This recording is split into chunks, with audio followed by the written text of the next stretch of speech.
Welcome back, everybody. Thanks for joining us on the program. Bruce Weber, a reporter for the New York Times, has been writing obituaries there since 2008. Began his career in publishing as a fiction writer at Esquire. He's been on the staff at the New York Times since 1986 as editor, Metro reporter, national cultural correspondent, theater columnist, and critic, among other things. He's a regular contributor to first-person essays and participatory features to the paper.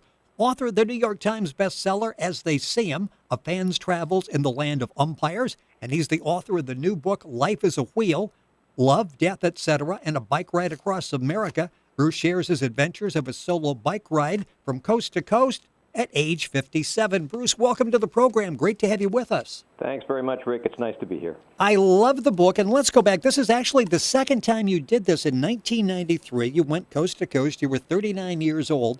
2011, at age 57, you decide to do it again. In fact, you even say at the beginning of the book you thought it was going to be a once-in-a-lifetime experience. Why did you decide, especially at age 57, to go back and to go coast to coast again? Well, there's a short answer and there's a long answer. The shorter answer is that the first time I did it, it was a sort of a farewell to youth, and a kind of, well, because it's there, quality. Yes. The second time it was sort of because it's still there. But there is a longer and more complicated answer, which has to do with feeling like I was growing older a little bit too fast, and also because I had an idea that I would like to write a book, and that the idea of a cross-country bike trip, a long solitary bike ride, struck me as a pretty reasonable metaphor for kind of long solitary path that most of us carve out through our lives. Well, it resonated with people. You literally had thousands of followers. The book is out now called Life is a Wheel. Our guest on the program is Bruce Weber. And you say in the beginning, you actually start the journal, the diary, about 10 days before the trip actually begins from Oregon. You're back in New York City. And you say, I'm trying to do it again. And you emphasize the word trying. Well, looking back at the very beginning, when you were a week away from starting off on the second coast-to-coast trip, were there trepidations? Were there fears that you had? Doubts? You think? Yes, of course there were. I mean, I was 18 years older than I was the first time, and unlike the first time I did the trip, which I undertook with a kind of blitheness of someone who didn't know what he was getting himself into. This time I knew exactly what I was getting myself into, how difficult it would be. There's a line in the book somewhere that says, perseverance is easier for the poorly informed, meaning if you know how difficult things are going to be up ahead, it's easier to keep going. I mean, it's more if you don't, I'm sorry about that. If you don't know how difficult things are going to be up ahead, it's easier to keep going. And this time, before I started, I knew exactly how difficult things were going to be up ahead. So, yeah, I had some trepidations, and there were a few times in the early going when I found myself wondering whether or not I should feign an injury so I could come home without, and still save face. You enjoy this going cross-country. You mentioned that in 1973, you actually went cross-country as a hitchhiker. Yeah, I did. Listen, I'm a New Yorker. I was born here, and I grew up just outside the city. And to me, the United States, anywhere outside the New York metropolitan area seems fairly exotic. And remote, I'm as provincial a New Yorker as there is. So any chance I've ever had to travel across the country and travel around it, I've taken advantage of it. You talk about some of the changes that occurred to you, with you, in your life during this period from 1993 to when you took off in 2011. One is some bad episodes you had with anxiety and depression. Mm-hmm. Was part of this sort of therapeutic to see how far you've come? An interesting question. I hadn't considered that, but I suppose I wouldn't have undertaken it if I didn't think I was if I didn't think I had the wherewithal to do it, and not just physically. I mean, it's a kind of a grueling mental grind too. I mean, it's 90 days of basically being on my own and without the comfort of friends and family.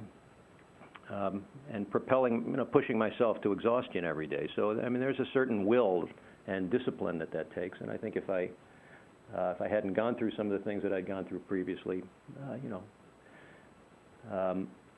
and survived them, that I might not have tried it again. You were blogging during this trip, and you said one of the most frequently asked questions is, do you just listen to music going across the country? And you said a couple things that were interesting. First of all, I really need to listen for cars because you never quite know when something's going to come up behind you. And when you did listen to music, it was a rather eclectic list of music that you listened to.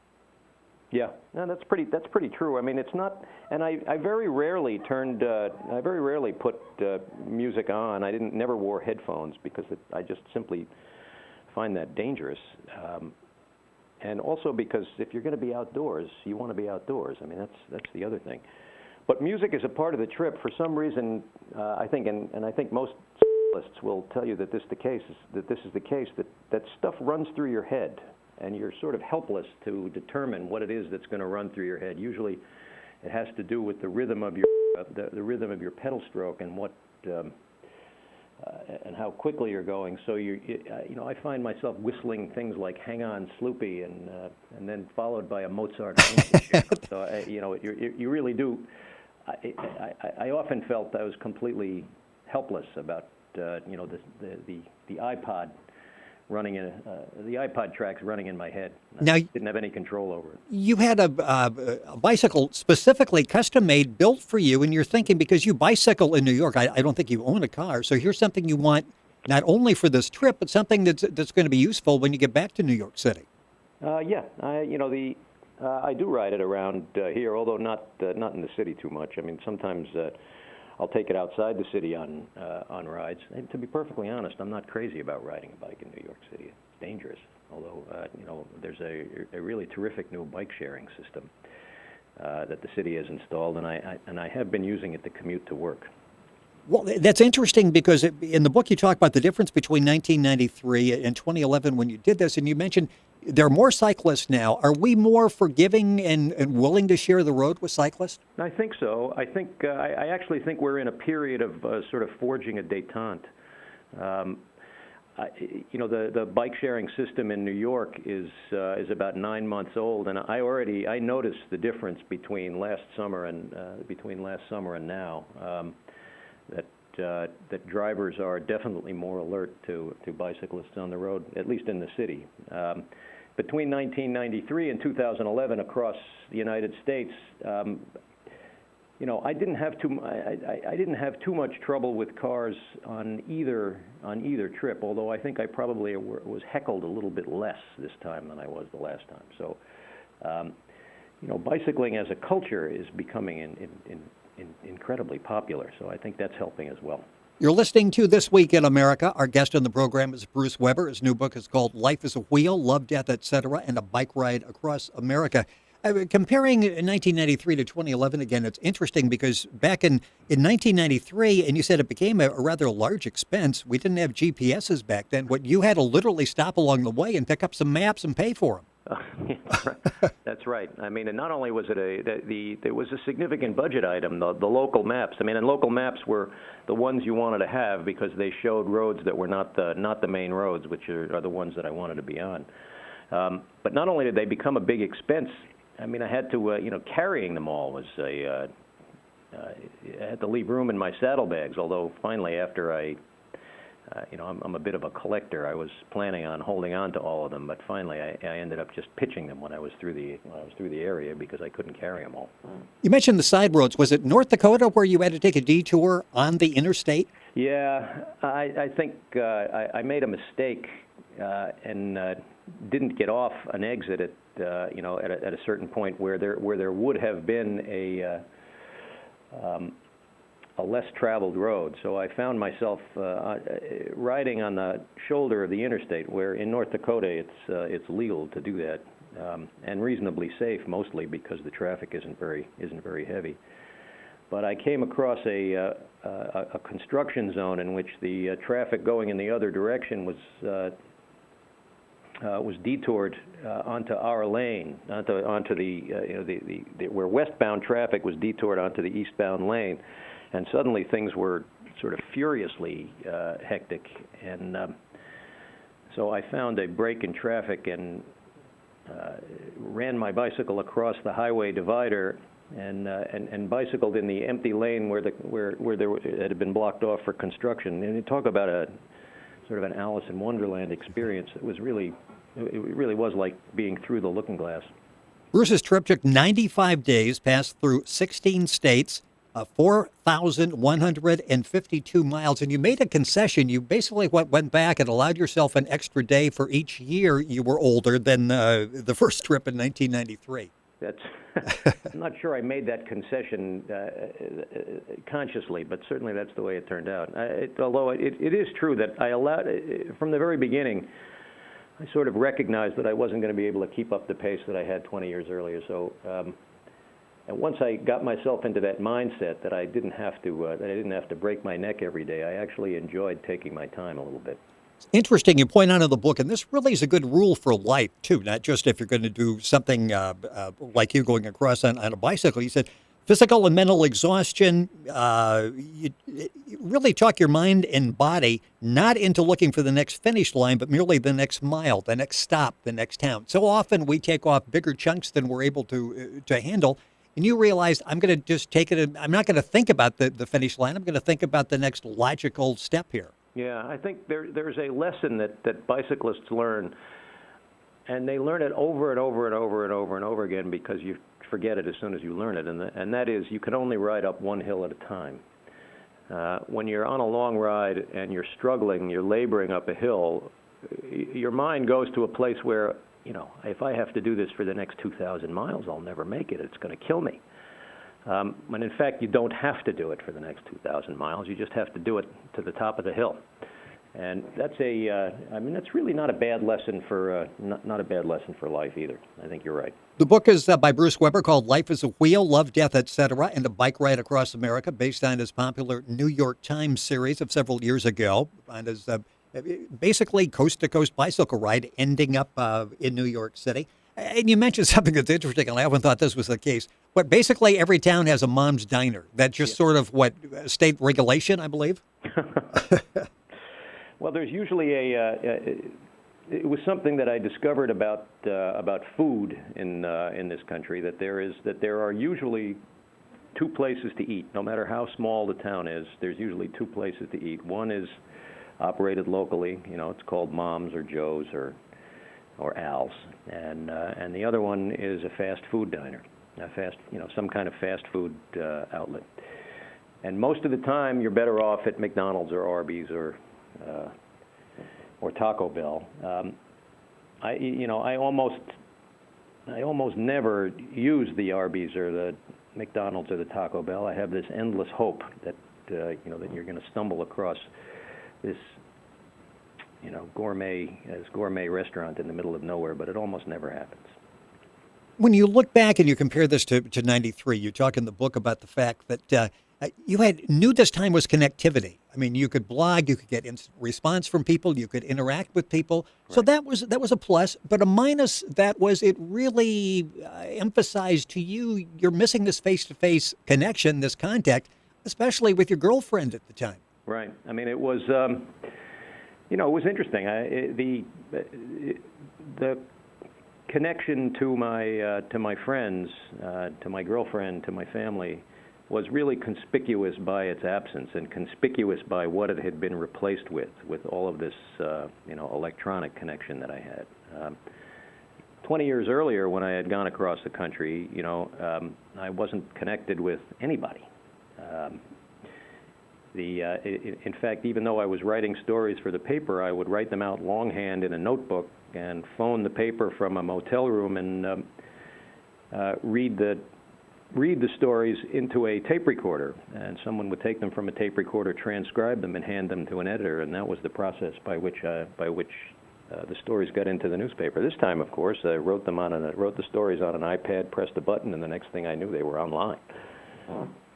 A couple minutes left in the program. What did you learn about people this time? And you talk about that red-blue divide is there worse than it was before, and you sort of have a unique view as a bicyclist because you said that they really didn't view you suspiciously; they were more curious. So you really got them with their guard down to sort of understand people. What did you find out about people in the flyover country?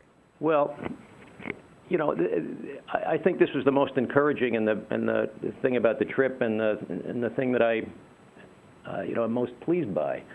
I mean, we are a polarized country. I mean, we read all the time about the default mode of our public discourse being anger or indignation or outrage, and we're certainly ideologically divided. We seem to connect over the internet and television and the radio, and in ways that emphasize our divisions.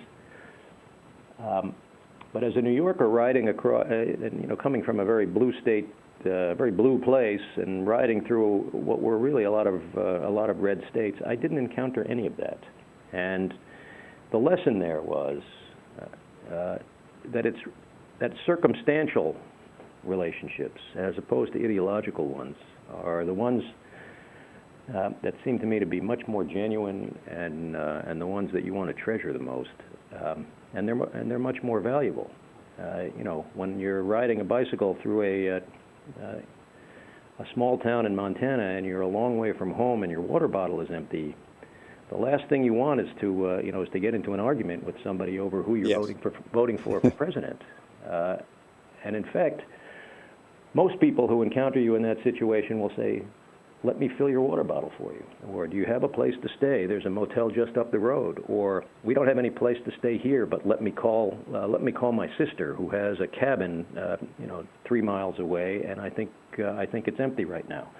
And all of those things happened to me multiple times on this trip, and made me feel like very much a part of the United States, very much like an ordinary American, in a way that New Yorkers don't necessarily feel ordinarily. And I came back, with my sense of patriotism really fired up, and I was very pleased about that. At the end of the trip, the George Washington Bridge, fortunately not delayed too long in Fort Lee, you were able to get to the George Washington Bridge. Right. When you got there this time, you had friends. You had a big celebration. I think it was just your mom and dad the first time. Right. What was that like when you come back? Suddenly you're seeing these people face to face for the first time in several months, and they're like sort of reinforcing, "Hey, Bruce, you just did something really special." What was that moment like? It was pretty great. I mean, it was pretty thrilling. I mean, it was like having having a standing ovation. I sort of had the understanding of of why actors act. They come out at the end of the show and everybody applauds them, and that's sort of what it felt like to me. The interesting thing was, of course, all of my friends had gathered on the George Washington Bridge, and we were blocking the bike path, and all of these bicyclists were coming the other way, and they were screaming at us, "Get the hell out of the way!" So I knew I was home. Back to New York. Welcome back. That's right. The book is Life is a Wheel, Love, Death, Etc., and a Bike Ride Across America. It's available all across the country. It's an excellent book. Bruce Weber, New York Times bestselling author, is our guest on the program. Bruce, I enjoyed the book very much. Thank you so much for being with us, and look forward to having you back in the program. Well, you're very welcome, Rick. I appreciate your enthusiasm. You're listening to This Week in America.